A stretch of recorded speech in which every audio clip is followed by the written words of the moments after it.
Tahun 1920-an di mana ada seorang pembuat sepatu bernama Adi. Saat itu ia sedang berkonsentrasi pada sepatu yang sedang dibuatnya. Setelah sepatunya jadi dia langsung mencobanya untuk berlari di sepanjang lapangan. Dan di jalan dia menguji seberapa kuat dan nyaman sepatu yang dibuatnya itu ketika dibawa berlari. Lalu datanglah Rudi sang kakak menghampiri menggunakan mobil dan mengajaknya naik mobil. Rudi mengajak Adi menuju ke kantornya. Adi protes kenapa tidak menuju ke rumah saja. Namun Rudi menyarankan karena Adi dalam kondisi sehat pasti ia bisa pulang sendiri jalan kaki daripada menunggu Rudi. Hingga pukul 5 sore setelah Rudi menuju kantor, Adi memiliki ide untuk membuka mesin mobil kakaknya itu. Ia lalu mengambil tali penggerak kipas di mesin mobil tersebut dan membawanya pulang secara diam-diam. Ternyata Adi menggunakan tali penggerak kipas mobil sebagai tali penggerak mesin lampunya. Ia merangkai mesin itu di bengkel yang dulunya adalah tempat laundry milik ibunya. Dan mesin yang dirangkai Adi berhasil membuat lampu menyala. Adi sangat senang dengan penemuannya itu, namun tidak dengan Rudi yang tiba-tiba datang. Rudi yang sangat emosi itu datang ke bengkel dan memarahi Adi.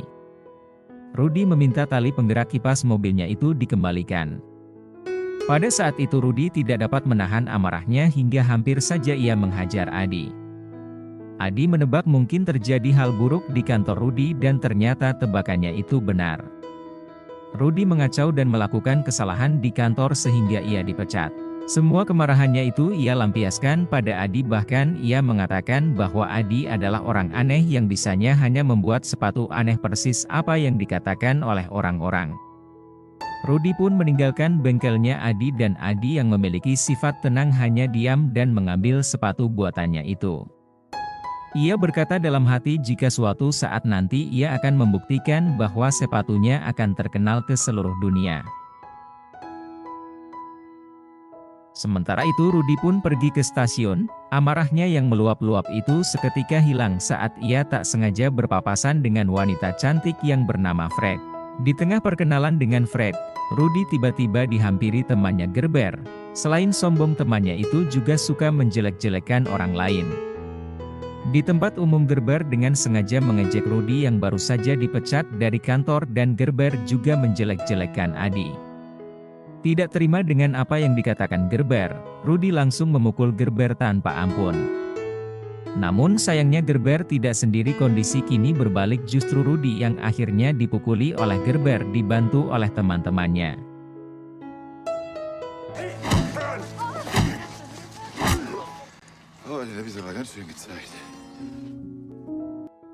Atas kejadian itu Rudi segera menemui Adi untuk meminta maaf atas apa yang terjadi tadi siang. Namun belum sempat mengutarakannya, Adi sudah lebih dulu menumpahkan segala curahan hatinya. Meski satu dunia menentang mimpinya, Adi akan terus maju untuk mewujudkannya. Karena bagaimanapun juga dialah yang paling tahu sebesar apa usahanya selama ini. Mendengar itu Rudi merasa tersentuh dan dengan cepat Rudi bilang kalau dia akan selalu mendukung apapun yang Adi impikan. Lalu Rudi pun mengajak adik untuk bekerja sama dalam membangun kerajaan pabrik sepatu mereka sendiri. Di mana Adi yang akan bertugas memproduksi sepatunya dan Rudilah yang akan memasarkannya. Lagi pula Rudi sudah ditendang dari tempat kerjanya dan Rudi merasa inilah waktu yang tepat untuk membungkam mulut-mulut nyinyir yang selalu merendahkan mereka berdua.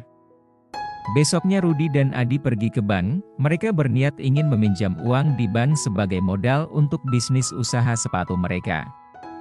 Sayangnya meski sudah membawa sampel sepatunya, pihak bank dengan tegas menolak meminjamkan uangnya, mengingat akhir-akhir ini banyak perusahaan sepatu yang gulung tikar.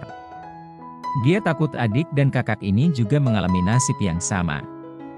Dan mereka pun terpaksa harus pulang dengan tangan kosong.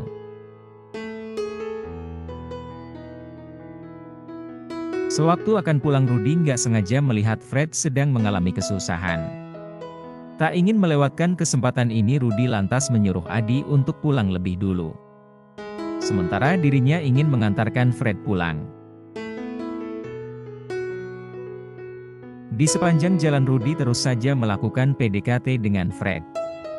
Selain itu Rudy juga menceritakan tentang rencana bisnisnya yang baru mau dirintis itu.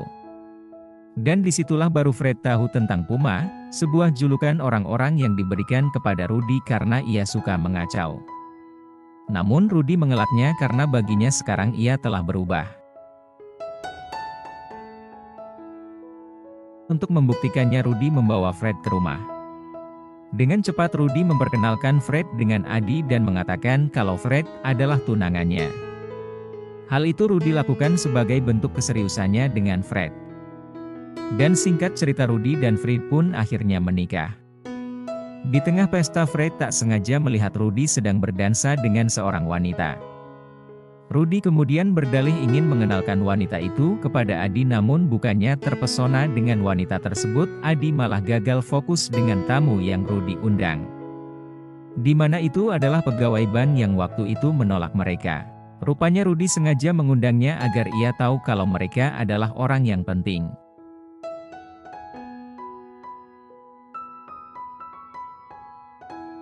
Dan berkat pesta itulah si pegawai bank akhirnya bersedia mengenakan sepatu buatan Adi.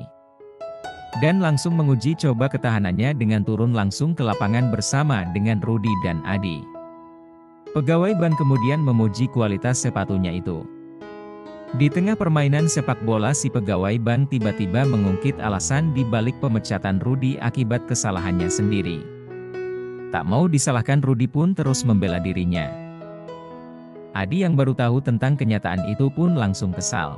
Ia sama sekali tak memahami mengapa kakaknya itu gak pernah menceritakan kejadian itu kepadanya. Adi pun jadi takut kalau Rudy akan mengulangi hal yang sama pada bisnis mereka nanti. Namun dengan cepat Rudy meyakinkan kalau sekarang dia adalah orang yang beda. Rudy telah berubah, jadi Adi nggak perlu lagi memberitahukan hal yang enggak-enggak dan tak perlu khawatir.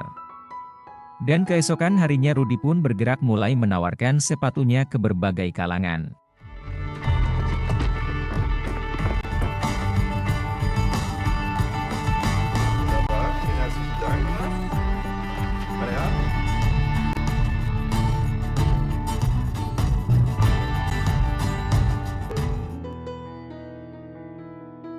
Dan syukurlah Rudy berhasil menjualkan semua sepatunya tanpa ada yang tersisa satupun.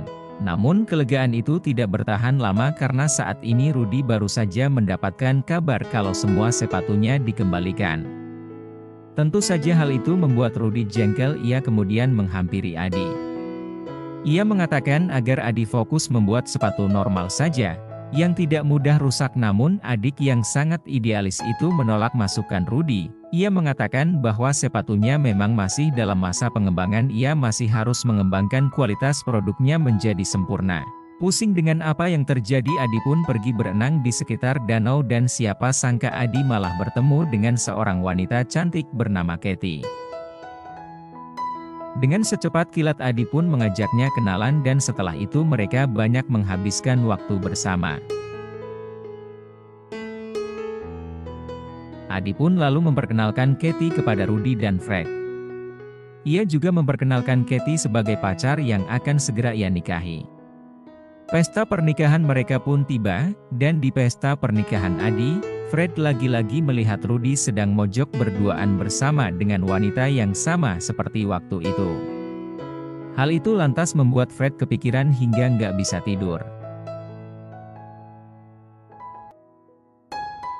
Beberapa bulan kemudian Rudy dan Adi beserta istri-istri mereka pergi ke sebuah acara olahraga. Lalu mereka bertemu dengan seorang teman lama yang kemudian memperkenalkan mereka ke seorang jenderal bernama Weitzer. Seketika itu Weitzer langsung memuji sepatu dua bersaudara itu yang kini sedang digunakan para atlet di lapangan.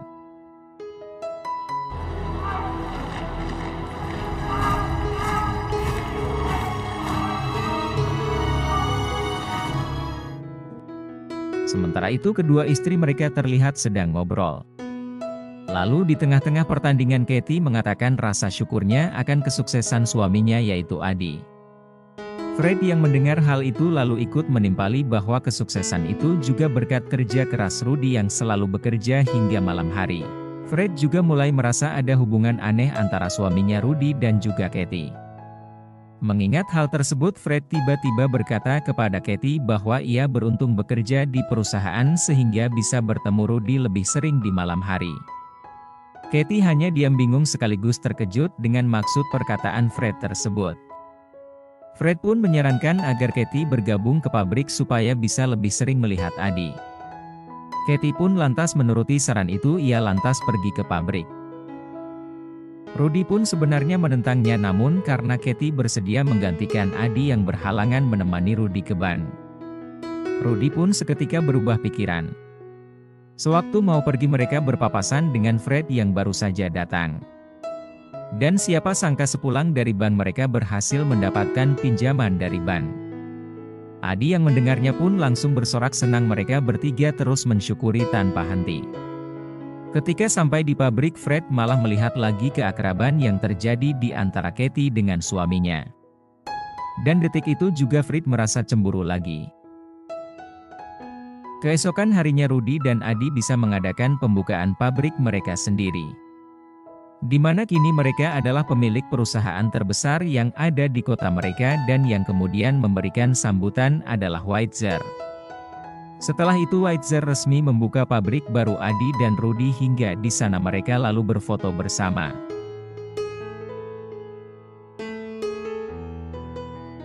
Setelah itu Kathy pun ngajakin Weitzer untuk makan malam di rumah mereka dan dengan senang hati Weitzer menerimanya. Denn im Speck des Fall des Lebens alle Kameraden sein. Jetzt gibt es einen Verband und der leistet etwas. Zu den Olympiaden sind wir gefahren wie...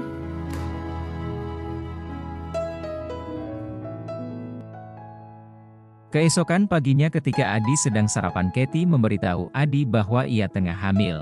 Adi tidak dapat menahan kebahagiaan itu, ia langsung memberitahu Rudy dan Fred untuk membagikan kabar bahagia tersebut. Namun nampaknya Rudy tidak terlalu bahagia mendengar hal tersebut, begitu juga dengan Fred. Namun meskipun demikian mereka tetap memberikan selamat atas kehamilan itu. Keesokan harinya seperti biasa Kathy berenang di danau, ternyata Rudy datang menyusul dan mendekati Kathy. Kathy mulai menjaga jarak dengan Rudy dan mengatakan kepada Rudy bahwa ia hanyalah kakak iparnya.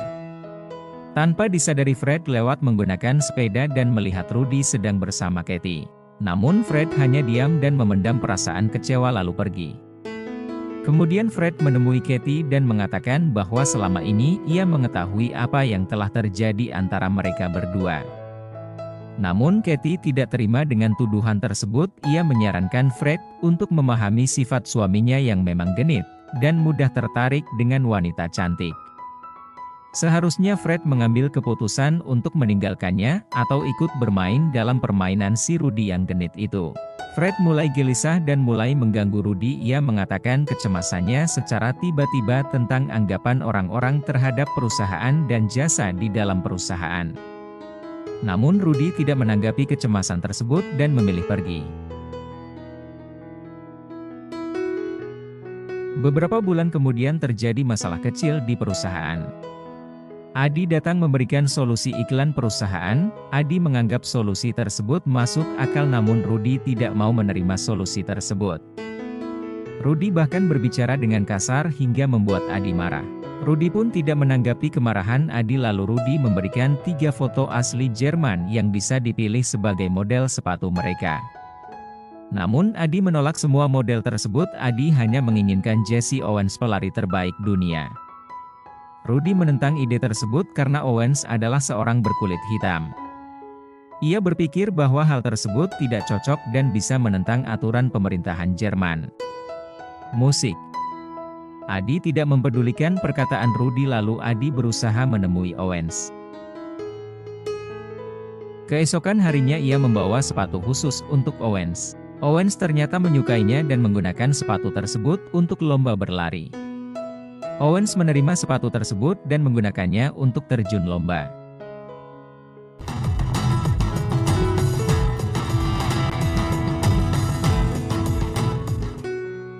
Syukurlah Owens benar-benar memenangkan pertandingan tersebut.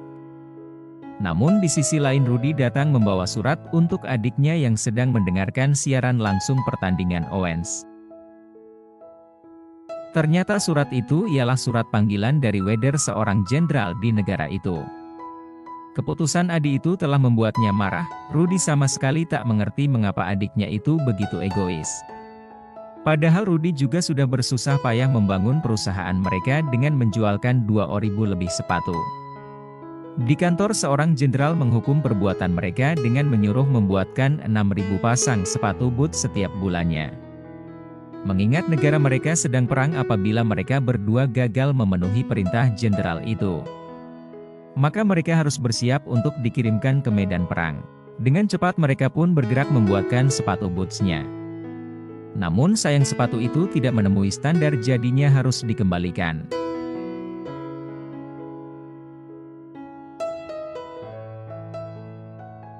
Atas kejadian itulah Rudy kemudian pergi berperang bersama keponakannya.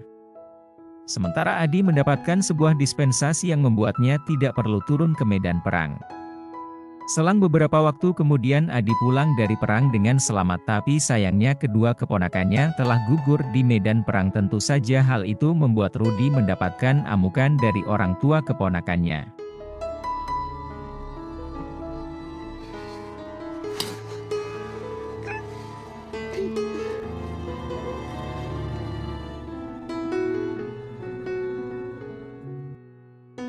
Besoknya para tentara musuh sudah memasuki ke Herzegonara.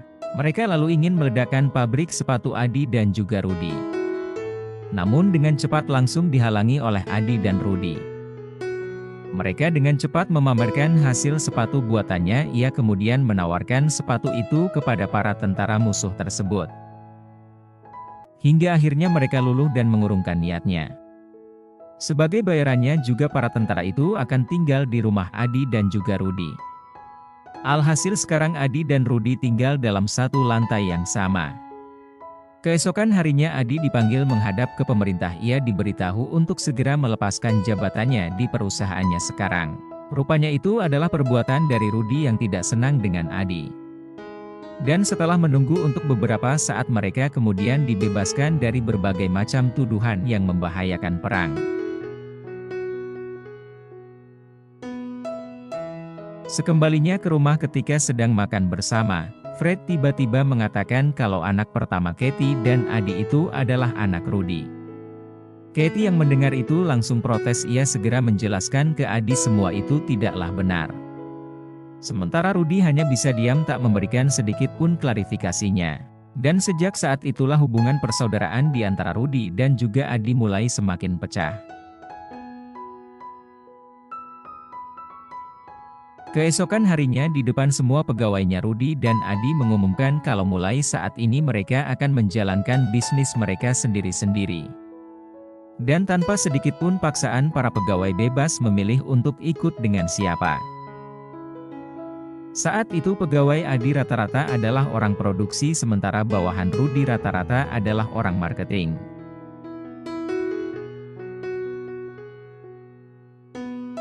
Suatu hari di lapangan sepak bola tampak terlihat Adi sedang memantau sepatu bikinannya yang kini tengah digunakan para atlet. Tak mau sepatunya terlihat sama dengan milik kakaknya, Adi pun segera memberi suatu perbedaan.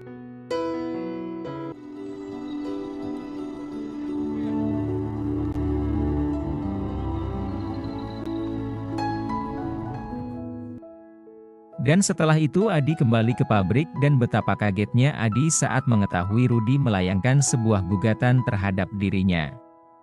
Padahal sudah jelas kalau sebenarnya Rudy lah yang mencuri semua ide dan konsep Adi. Sementara itu Rudy sudah selangkah lebih dulu menemui pelatih timnas sepak bola. Ia melobi pelatih itu untuk berkenan menggunakan produk sepatunya yang bernama Puma. Tak mau gegabah si pelatih meminta waktu untuk berpikir, namun siapa sangka ternyata pelatih itu ingin timnasnya menggunakan produk sepatu buatan Adi yang bernama Adidas itu. Adi yang mendengarnya pun merasa lega. Adi berjanji bahwa sepatunya bisa membawa berkah dan mengantarkan tim sepak bola Jerman memenangkan Piala Dunia. Dan tibalah hari Piala Dunia, terlihat bahwa Rudi turut menyaksikan pertandingan itu, lalu cuaca tiba-tiba saja hujan. Tepat sebelum babak kedua dimulai, dengan sigap dan semangat Adi memasang pool pada sepatu tiap pemain lebih tinggi dari sebelumnya untuk meningkatkan performa permainan mereka. Alhasil hal tersebut membantu Jerman mendapatkan kemenangan pada pertandingan final Piala Dunia. Saat itu momen ini juga menjadi sebuah titik balik bagi Adidas. Sejak saat itu nama Adidas mulai naik dan berkembang. Dan sekembalinya ke pabrik, di tengah rasa harunya itu, Adi tak sengaja menemukan sebuah surat yang ternyata berasal dari Rudi. Di dalam surat itu Rudi menuliskan kalau ia bangga atas semua pencapaian Adi selama ini.